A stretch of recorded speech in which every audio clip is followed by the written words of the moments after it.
Previously, in creating a publishing schedule, we discussed the process of getting organized. This week we will begin with the practical side of content strategy, which is the actual writing of content. The project has been designed and given the go-ahead by management. Now it's time to work on the actual content. We will cover how users read on the web, the difference between copy and content, the job of a web writer, when to call the web writer, content delivery. People rarely read web pages word for word, but rather quickly scan the page for relevant words or phrases. Therefore, using elements like highlighted text, hyperlinks to other pages on your site, meaningful subheadings, bulleted lists, one idea per paragraph, shorter and more concise sentences, the pyramid style of starting with a conclusion, smaller word count than conventional writing.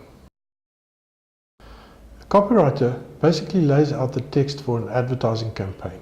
Therefore, copy is pretty much sales script, product description, catalog copy, reports, brochures, headlines, billboards, ad copy.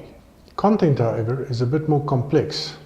Content contains all the steps laid out in the previous lessons, from the audit, to the analysis, to the strategy, the workflow or schedule, and finally the writing process.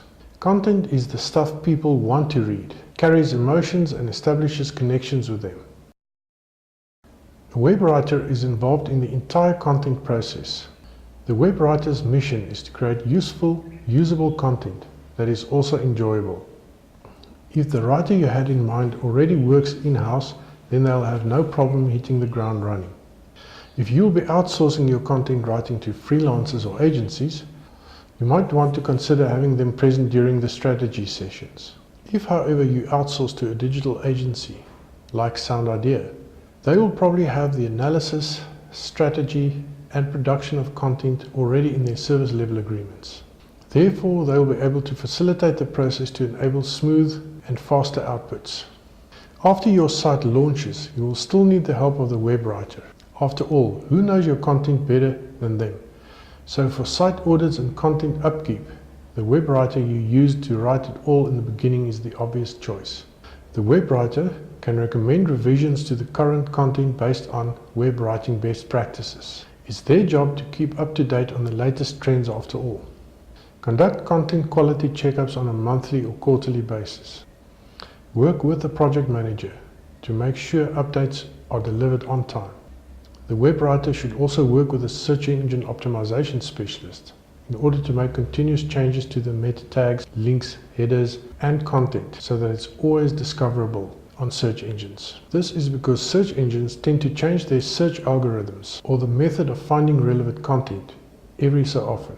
Another thing to add when writing for the web, which is very important, is to include a style guideline, especially if there's going to be more than one writer involved in the process. A style guide will establish the length of pieces published, as well as different topics covered, examples of the desired tone and structure, examples of things to avoid, grammar, punctuation, and language guidelines.